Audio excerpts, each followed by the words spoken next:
விநாயகனே வினை தீர்ப்பவனே வேலமுகத்தோனே ஞாழ முதல்வனே குணாநிதியே குருவே சரணம்.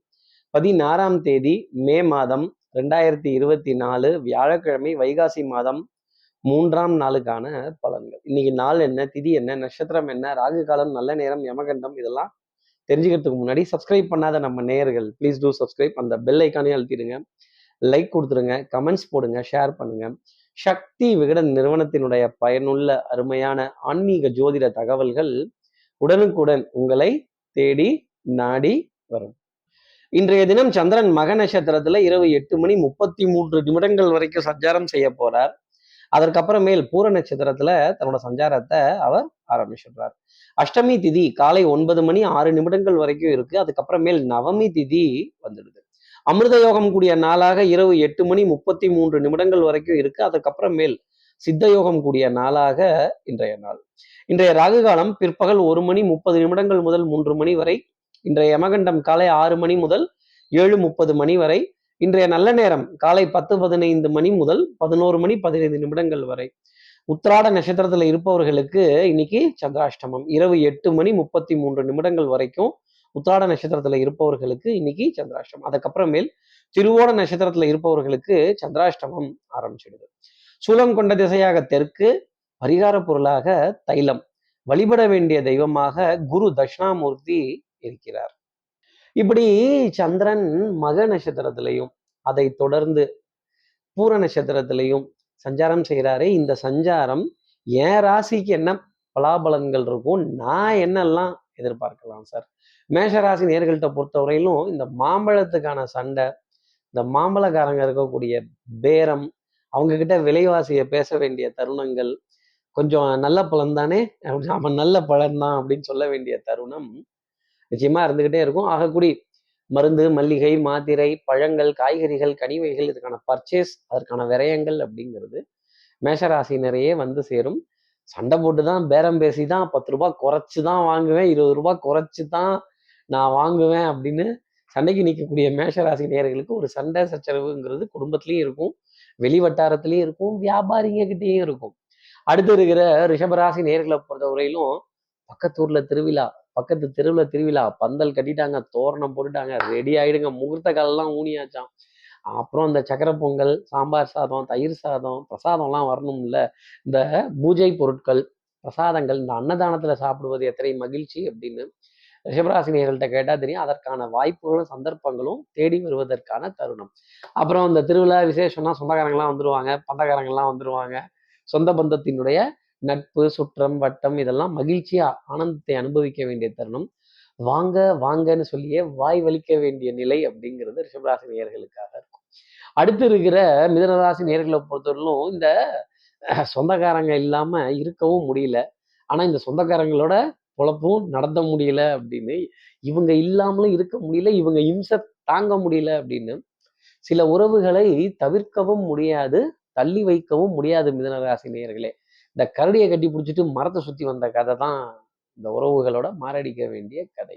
உரிமை போராட்டம், உறவுக்கான போராட்டம், இதையே இப்படி பேசுனீங்க, அதையே அப்படி சொன்னீங்க, நீங்க கண்டுக்கவே மாட்டேங்கிறீங்க, பிஸியா இருக்கீங்க, வேலையா இருக்கீங்க, நீங்களாம் பழசம் மறந்துட்டீங்க. இந்த பழசம் மறந்துட்டீங்கன்னு சொல்ற விஷயம் மிதனராசி நேயர்களுக்காக இருக்கும். உறவுக்கு கை கொடுக்க முடியாத தருணங்கள், உரிமைக்காக போராட வேண்டிய தருணங்கள், சில சந்தோஷங்களை உறவுகிட்ட கேட்டு பெற வேண்டிய நிலை அப்படிங்கிறது மிதனராசி நேயர்களுக்காக இருக்கும். அடுத்து இருக்கிற கடகராசி நேயர்களை பொறுத்தவரையிலும் சார், கொடுத்த வாக்கை காப்பாத்திட்டேன், கொடுத்த வார்த்தையை காப்பாத்திட்டேன் அப்படின்னு மதிப்பு, மரியாதை, ஆனந்தமயமான தருணங்கள் அப்படிங்கிறதெல்லாம் பவுடர், பர்ஃப்யூம், காஸ்மெட்டிக்ஸ், வாசனாதி திரவியங்கள், அழகு சாதன பொருட்கள் மகிழ்ச்சி தர வேண்டிய அமைப்பு. Sir upstairs sir, sir downstairs sir, AC நல்ல ஜில்லுன்னு இருக்கு சார், இந்த ஓசியில ஏசி காத்து அப்படிங்கிற விஷயம் கடகராசி நேயர்களுக்காக இருக்கும். பிரயாணங்கள்ல முன்னுரிமை பெறுவதும், இந்த ஃபுட்டு, டிராவல், அகாமடேஷன் பிளான் ரொம்ப தெளிவாக இருக்க வேண்டிய அமைப்பு. சந்திரனே ரொம்ப தெளிவா பிரயாணம் பண்றாரு, அப்புறம் நீங்க பிரயாணம் பண்ணாமலா இருப்பீங்க? உங்களுடைய முயற்சி ஸ்தானத்திலையும் சகோதர ஸ்தானத்திலையும் கேது பகவான் வீட்டு இருக்காரு. அப்போ முயற்சிகள் தடைக்கு பிறகு காரியங்கள் நடக்கிறதும், சகோதர சகோதரிகள்கிட்ட ஒரு ஹீட்டட் ஆர்கியூமெண்ட்ஸ், ஒரு வாத விவாதம் அப்படிங்கிறது உங்களுக்காக தொடர்ந்து இருந்துகிட்டே தான் இருக்கும். அடுத்து இருக்கிற சிம்மராசி நேர்களை பொறுத்தவரையிலும் சுறுசுறுப்பு, விறுவிறுப்பு. மாலை நேரத்துல 2 சந்தோஷமான செய்திகள் உங்களுக்காக காத்திருக்கும். குடுக்கல் வாங்கல் மகிழ்ச்சிகரமா இருக்க வேண்டிய நிலை. நல்ல நல்ல ஜில்லுன்னு இருக்கக்கூடிய உணவுப் பொருட்கள். அதே மாதிரி கேளிக்கை, வாடிக்கை, விருந்து, இயல், இசை, நாடகம், மங்கள காரியங்கள், மங்கள வாத்தியங்கள், வைபவங்கள், விசேஷங்கள் இதெல்லாம் கலந்துக்கிறதுக்கான அழைப்பிதழ்கள். இந்த பத்திரிகை பார்க்கிறப்பவே ஒரு சந்தோஷம் வந்துடும். சார் பத்திரிகை வச்சுட்டீங்க, சூப்பர், பிரமாதம், மகிழ்ச்சி, சந்தோஷம், வந்தே தீர்றேன், உங்களுக்கு அகாமடேஷன் தரேன், அதை தரேன், இதை தரேன், நீங்க வந்தா மட்டும் போதும் அப்படின்னு உங்களுடைய வருகையை எதிர்பார்த்து காத்திருக்க வேண்டிய நிலை. சந்திரனே உங்க வருகையை பார்த்து காத்திருக்கார். அப்ப நீங்க காத்திருக்க மாட்டீங்களா? சந்திரனுக்கே அந்த வருகை சிறப்பு தர வேண்டிய அமைப்பு. அன்று வந்ததும் அதே நிலா, இன்று வந்ததும் அதே நிலா. அடுத்து இருக்கிற கன்னிராசி நேர்களை பொறுத்தவரையிலும் ஞாபக மறதி அப்படிங்கிறது இருந்துகிட்டே. மறதிக்கு மாணிக்க விநாயகருங்கிறத ஞாபகம் வச்சுக்கோங்க. இந்த பேப்பரை காணோம், பென்சிலை காணோம், சார்ஜரை காணோம், சார்ஜர் ஒயரை காணோம், ரிமோட்டை காணோம், ஏசி ரிமோட்டை காணோம். ஐயோ இதெல்லாம் யாருங்க இடம் மாத்தி வைக்கிறா? எடுத்த பொருளை தயவு செஞ்சு எடுத்த இடத்துல வைங்க அப்படின்னு சொல்ல வேண்டிய தருணம். மன்னா, மாமன்னா, ஆமா மன்னா அப்படின்னு யாரையாவது ஒருத்தரை உயர்த்தி பேசி ஃபார்மாலிட்டி பண்ணி கொஞ்சம் ஆமாங்க ஆமாங்கண்ணா ஆமாங்கண்ணா அப்படின்னு கொஞ்சம் பம்ம வேண்டிய தருணம் கன்னிராசி நேயர்களுக்காக இருக்கும். உங்க மேலதிகாரிகள்ட்டையும் கொஞ்சம் பம்மிடுங்க, அப்பதான் நல்லது. அதே மாதிரி குட் மார்னிங் ஆபீசர் இதெல்லாம் போடுறதுக்கு கன்னிராசி நேயர்களே கொஞ்சம் கத்துக்கங்க. கோபதாபம் பார்க்காதீங்க, ரோஷம் பார்க்காதீங்க, யார்கிட்டையும் நியாய தர்மம் கேட்காதீங்க, யாருக்கிட்டையும் பஞ்சாயத்துக்கெல்லாம் போகாதீங்க, எந்த பஞ்சாயத்தும் செல்லுபடி ஆகாது. நீங்களே ஒதுங்கி நின்னுக்கிறது ரொம்ப நல்லது.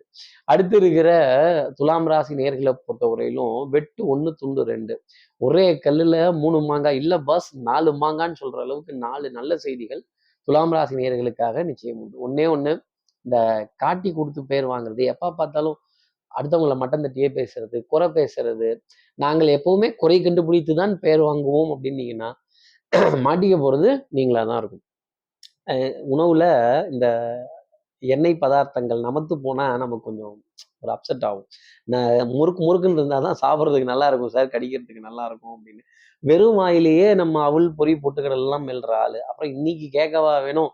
ஒன்னே ஒண்ணு, இந்த குறை பேசணுங்கிற எண்ணம், அடுத்தவங்களை விமர்சனம் பண்றது, திருப்தியே அடையாம இருந்தீங்க அப்படின்னா மாட்டிக்க போறது நீங்களா தான் இருக்கும். அதுக்கெல்லாம் பதில் சொல்லணும். தட்டி கொடுத்து வேலை வாங்குறதுக்கு துலாம் ராசி நேயர்கள் கத்துக்கணும். இல்ல நான் அதட்டி தான் வேலை வாங்குவேன், நான் பேசி தான் வேலை வாங்குவேன், நான் மிரட்டி தான் வேலை வாங்குவேன் அப்படின்னா சிரமம்ங்கிறது உங்களுக்கு தான் இருக்கும். வேலை கெட்டு போயிடும். காரியம் பெருசா வீரியம் பெருசான்னா துலாம் ராசி நேயர்களே, நான் காரியம் தான் பெருசுன்னு சொல்வேன்.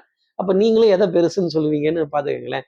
பிள்ளைகளால் கோபதாபங்கள் இருந்தாலும் விட்டு கொடுக்க முடியாத தருணங்கள், சமாதானம் பண்ண வேண்டிய தருணங்கள், கொஞ்சம் அவங்களுக்கு நல்லது கெட்டதை எடுத்து சொல்ல வேண்டிய தருணங்கள். இந்த பஞ்சாயத்து அப்படிங்கிறத பிரிச்சு விடுறதுங்கிறது ரொம்ப பெரிய கஷ்டமாவே இருக்கும் குழந்தைகள் நடுவில் வந்துருச்சுன்னா. இந்த பஞ்சாயத்துலாம் இன்னைக்கு துலாம் ராசி நேயர்கள் பார்க்கிற மாதிரி இருக்கும்னா பாருங்களேன். அடுத்து இருக்கிற விருச்சிக ராசி நேயர்களை பொறுத்தவரை விடாது கருப்பு, டென்ஷன், படபடப்பு. சார் இங்க அது கொடுக்கணும் சார், அங்க அதை கொடுக்கணும் சார், இது கொஞ்சம் டைட்டாவே போகுது, ஸ்கெட்யூல்ஸ் ரொம்ப டைட்டாவே இருக்கு அப்படின்னு. பூஜை புனஸ்காரங்கள், பிரார்த்தனைகள், வழிபாடுகள், ஆலய தரிசனங்கள், ஸ்தல புராணங்கள் இதெல்லாம் ஒரு தலை சுத்தல் இருந்துகிட்டே தான் இருக்கும்.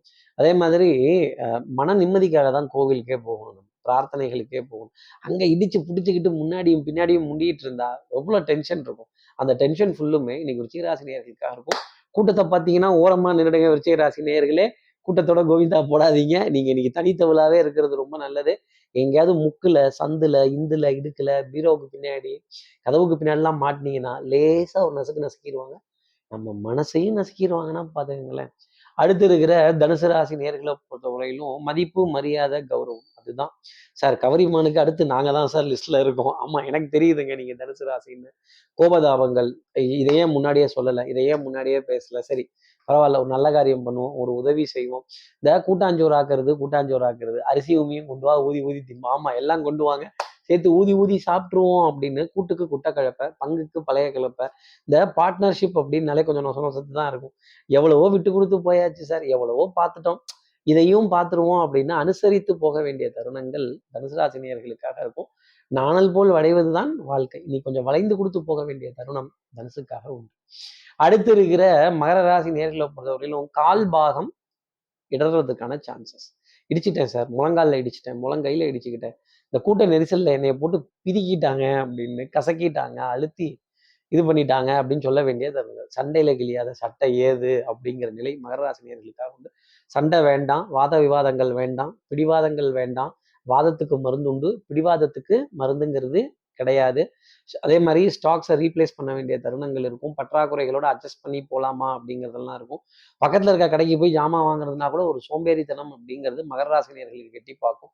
சார் கொஞ்சம் தூரமாக தான் போய் அலைய வேண்டியதாக இருக்குது, ஏதாவது காரியம் முடியுமா? இல்லைங்க, இன்னைக்கு கொஞ்சம் ஜவ்வு மாதிரி தான் இழுப்பாங்க. சந்திரனையே கொஞ்சம் ஜவ்வு மாதிரி தான் இழுக்கிறாங்க, அப்புறம் உங்களை இழுக்காம இருப்பாங்களா? சந்திரனுடைய ஸ்தானம் அந்த அளவுக்கு மகர ராசி நேயர்களுக்கு இன்னைக்கு பலமா இல்லை. அப்போ மன தடுமாற்றங்கள், கொஞ்சம் ஷார்ட் டெம்பர் ஆகிறது, இன்ஃபீரியாரிட்டி காம்ப்ளெக்ஸ், ஒரு தாழ்வு மனப்பான்மை உங்களுக்குள்ளவே வந்துடும். தாழ்வு மனப்பான்மை உடச்சி வெளியில வாங்க. அதுக்காக ரொம்ப சுப்பீரியாரிட்டி காம்ப்ளெக்ஸும் வேண்டாம். அடுத்து இருக்கிற கும்பராசி நேர்களை பத்தி குறுக்கு வழிகள் வேண்டவே வேண்டாம். காசிப்ஸே வேண்டாம். யாரை பத்தி எந்த விஷயத்தையும் பேச வேண்டாம். அதே மாதிரி மிகைப்படுத்தி பேசுவது, 85னா 90ங்கிறது, 90னா 95ங்கிறது, அது வேண்டவே வேண்டாம். எரிபொருளுக்காக வரிசையில காத்திருக்க வேண்டிய அமைப்பு. நமக்கு மட்டும் தான் டக்குன்னு உடனே பட்டன் அடிச்சு தூக்குவாங்க. இன்னும் டெக்னிக்கா இருக்காங்க பாரு, இந்த கமிஷன் பேசிஸ்ல அடிக்கிறது, இந்த டெக்னிக்கா புத்தாலித்தனமா சம்பாதிக்கிறது. சார் நாங்கெல்லாம் இப்படி தெரிஞ்சிருந்து சம்பாரிச்சிருந்தோம்னா நேரம் எங்கேயோ இருந்திருப்போம் சார் அப்படின்னு. தனியா விட்டாங்க சார். தனித்தவுளுங்கிற பேர் தான் இன்னைக்கு வருது. கொஞ்சம் தனியாவே தனி ஆவர்த்தனம் அப்படிங்கிற விஷயம், தன் பேச்சு, தன் சொல், தன் செயல், தன் சிந்தனை. சார் எடுக்கிற டெசிஷன் கொஞ்சம் ஃபேவரா வர மாட்டேங்குது, என்னால் அந்த முழுமையா அந்த முடிவை கொண்டு போக முடியலை அப்படின்னு கொஞ்சம் டல் அடிக்கிற சொக்கா தான் இருக்கும். அயன் பண்ணாத சொக்கா தான் இருக்கும். நிறைய பேர் பார்த்தவங்க என்ன ட்ரெஸ் சுருங்கி இருக்கு, கசங்கி இருக்கு, இந்த கரைப்பட்டிருக்கு, கரை நல்லது அப்படின்னு சொல்ல வேண்டியது கும்பராசி நேயர்களுக்கு மட்டும்தான் இருக்கும். சில்லறை கிடைக்காது.